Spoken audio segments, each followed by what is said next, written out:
welcome to Comics with Dan. This is the Comics Commute, number 32. I did not charge my microphones, unfortunately, so we're back to the original audio quality, but that's okay. This is going to be I think this is going to be a good episode because I have quite a few books that I read, and I have a lot of books coming up. I read my pulls, except for Helen of Windhorn number 4, because I did not have that. My shop always has difficulty. I don't know which distributor ships Dark Horse, but they always have trouble with the Dark Horse books. But I have Absolute Power number 3 that I read, and I also have Batman Scooby-Doo Mysteries number 9. And then I also read from the library, I read Blade Volume 1, so we'll check that out. And I read Spider-Man Volume 1, the most recent Dan Slott run. I also read Gatchaman number 3 and Space Ghost number 5, which are coming out this week. And those are going to have their own sort of separate review videos. Upcoming, I have on my pull list Avengers Assemble number 1. I have The Pedestrian number 2, Space Ghost number 5, Star Wars Inquisitors number 3, and Transformers number 12. So that's a packed week, especially when you add in Helen of Windhorn. This is going to be just an awesome week coming up. I'm excited for every single one of these books. I did already read The Pedestrian and Space Ghost, but I read them digitally, which, you know, it's still very good, but nothing's quite like reading the physical copy of something. It's a different experience. So, yeah. So let's dive into this. Absolute Power number 3 was pretty good. I enjoyed it. There was a lot of like internal conflict on the team. I think most people probably saw the internal pages of Big Barda and Dick Grayson arguing over how to handle the John Kent situation, which I thought was cool, and I thought it was well written, and it's an argument that I think makes sense. What I think is a little interesting, though, is that when this event started, I kind of thought that it was going to be a commentary on like AI and, you know, like deepfakes and that sort of thing, because of how prevalent that is in this story. Because if for those not reading it, you know, if the Waller's kind of basis of attack or the way that she is getting away with attacking these superheroes is that she has these fake generated videos and news streams of them doing these terrible things, right? Which is something we face in real life to a certain extent a lot now, and then in the future it's going to happen more. So I was kind of hoping that we would keep focus on that and see how the heroes are attempting to combat that piece. But I just don't know. I don't know that that's what's happening right now. There's a lot of cool action and stuff like that, and it's like a compelling story and everything. But I just don't think that we're staying focused on or at least what I thought the original point of the event was. I also, what bugs me a little bit about this, I mean, I don't need Dick Grayson to get bogged down with another event interruption again. I don't need Nightwing to get interrupted and all that. But I don't understand when this takes place in his sort of timeline. It's not a big deal, you know. I'm not gonna like, you know, tweet up a storm about it or anything. but it just does confuse me a little bit. It was the same thing with Dark Crisis, where I just didn't know when this stuff was supposed to be happening, especially because I think, if I recall correctly, in Dark Crisis, Batman was like in the middle of a crisis of his own, trying to combat Failsafe and the Batman of Zur-En-Arrh. So now the Batman stories tie into the Batman story, or Batman's solo book ties into Absolute Power. So does Superman. So does Wonder Woman, I think, and Green Arrow. So I do kind of wonder why Nightwing wouldn't, other than the fact that I think that they're just trying to put a bow on Tom Taylor's run. So again, not a huge deal, just a little confusing. But yeah, Absolute Power was pretty good.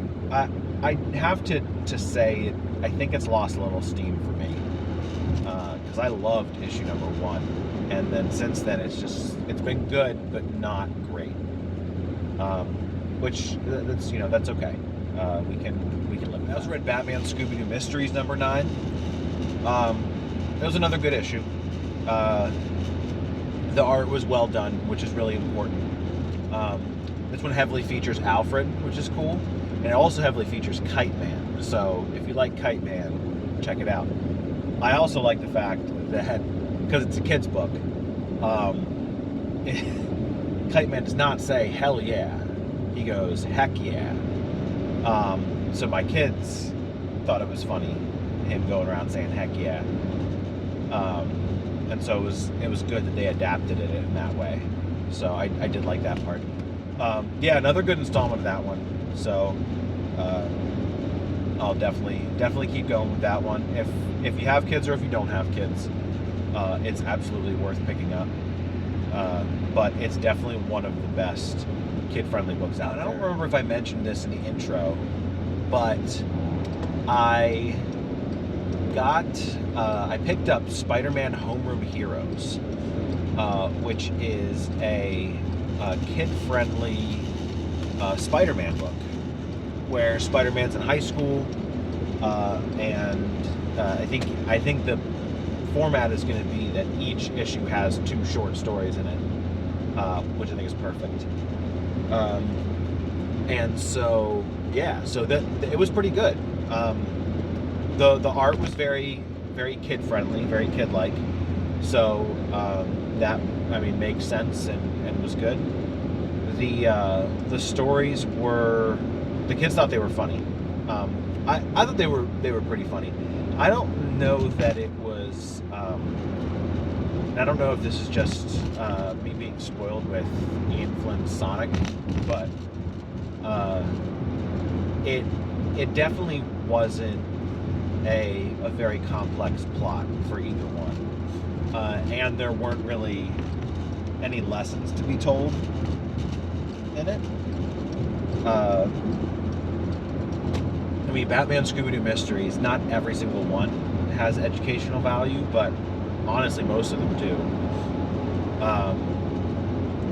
And obviously Sonic doesn't always have educational value, but it does at times. But this didn't really have any, and that's okay. But to me, I'm a big proponent of holding kids writing for kids rather, to a high standard, because kids are smarter than you think. They'll understand and grasp more. I also read Blade Volume 1, and honestly, it did not do it for me. I was excited to read it because on League of Comic Geeks, I heard several people, as Blade was coming out, how great of a run this was, and how it was like one of the best books that Marvel was putting out. And I've never read any Blade, so I thought, well, this seems like a good spot to sort of pick up. And there was just very little character work done. I don't know any more about Blade now than I did before. The plot, while the overall plot was fairly interesting, the issue by issue plot, it was just a lot of, here's Blade, here's this person that he's with, and they get attacked, and Blade fights them off and does whatever, and then it happens again. It happens like 3 or 4 times in the volume. There's just very little advancement in the story at all. There's just very little advancement in the story at all.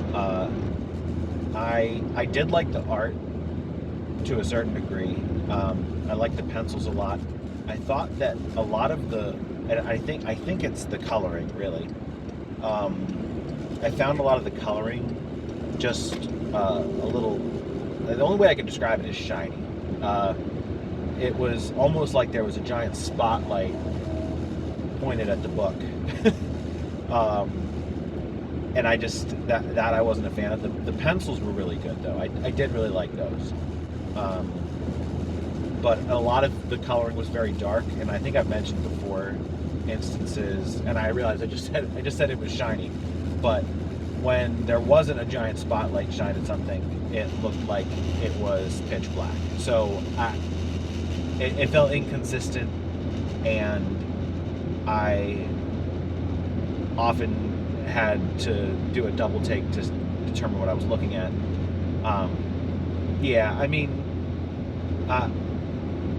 Honestly, it's a hard pass for me.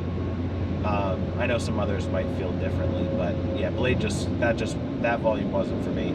I might go back and see if I can find some older Blade stuff to get into it a little bit, but yeah, this volume just didn't do it for me. I also read Spider-Man Volume 1, which is this most recent Dan Slott run that went on.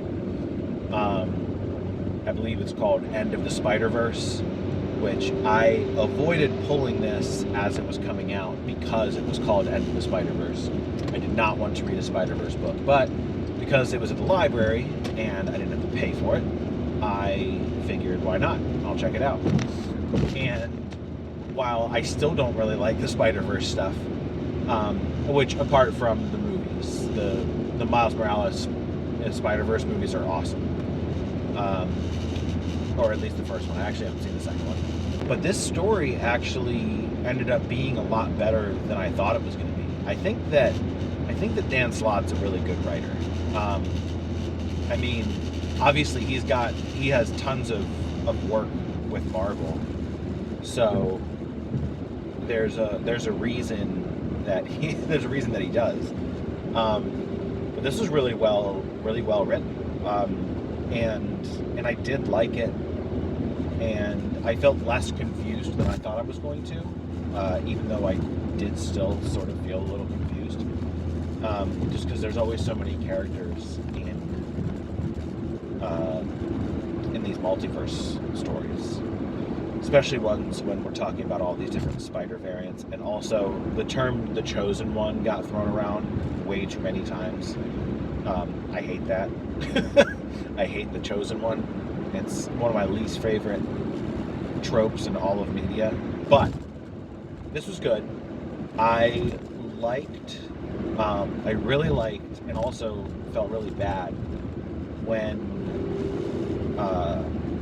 Peter got disconnected from the web of life, which I feel silly just even talking about it, honestly.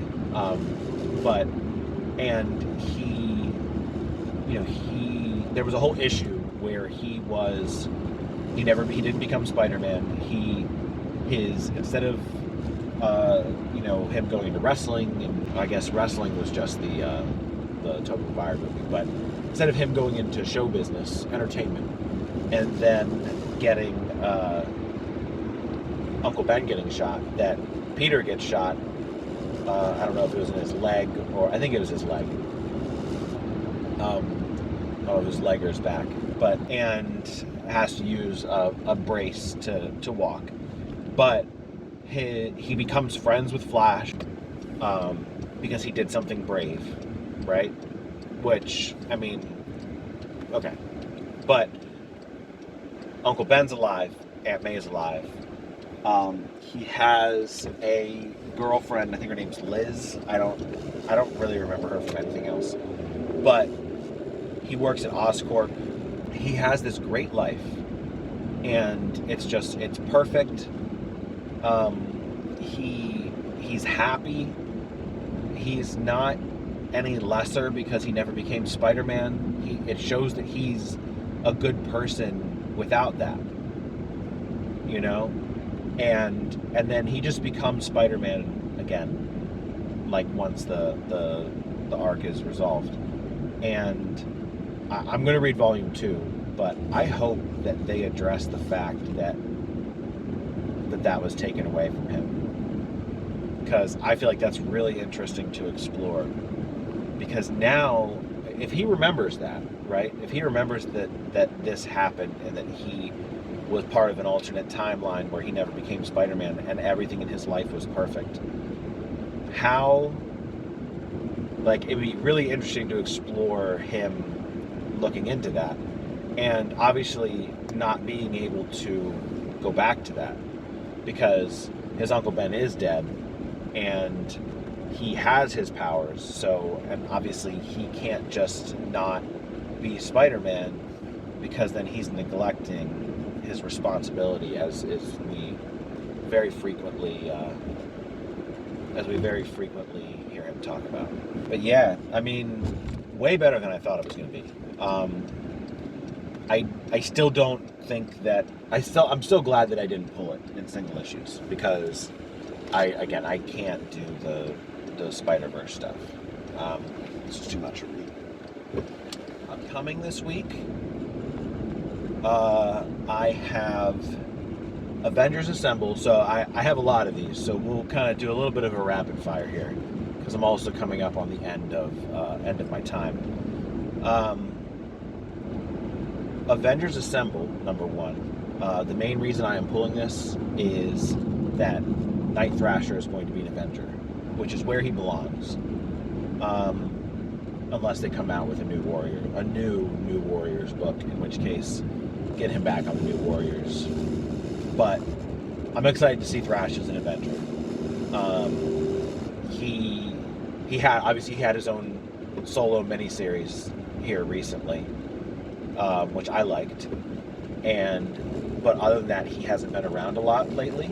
So I'm excited that he seems to be getting a bit more. And then they also are coming out with a Night Thrasher and Nova omnibus, which I will be buying. So yeah, I mean, that's what I'm excited for. Pedestrian number 2. I did a review of it. I'll put a video card up here you can check out. And yeah, it was another great issue. I'm really excited for number 3 now. But yeah, it was awesome. Space Ghost number 5. We get the second part of the Zorak 2-parter, and it's a very satisfying conclusion to the 2 stories, and quite possibly between issue 4 and 5. I mean, it's just fantastic. I mean, it shows what this series can be. I loved it. It was great. Star Wars Inquisitors number 3. We are still holding out hope for Cal Kestis. It's going to happen. I know it's going to happen. I just can't wait for it. But again, I will not feel like this series has been ruined if Cal Kestis doesn't show up, because it's been good regardless. And I like Tensugron. And we got really cool fights in the last book, so I'm definitely excited to check this one out. So this one will be good. I highly recommend that. And then Transformers number 12. I mean, I feel like we're going to get another big showdown between Optimus Prime and Shockwave. I don't know if Starscream is going to come back in this issue, or if we'll see him at the beginning of next arc. My guess is that we'll see something from him at the end of this issue. But he's on, I think, 2 of the next 3 covers, so he's coming back. But I think this is issue number 12, so this is the conclusion of the second arc, which is exciting, and it should be a good one. So definitely excited to check that one out. I believe that's all I have, so make sure you like the video, make sure that you subscribe, check out all my other videos, other episodes of the Comics Commute, as well as some other reviews that I've done. So all very, all good stuff. I try to keep it positive, so you're not gonna pull up a video of mine and see me bashing something, because I only have limited time to make videos. So I don't waste my time making videos for things that suck. So make sure you like the video, make sure you subscribe, and check out my other videos. Thank you so much for watching.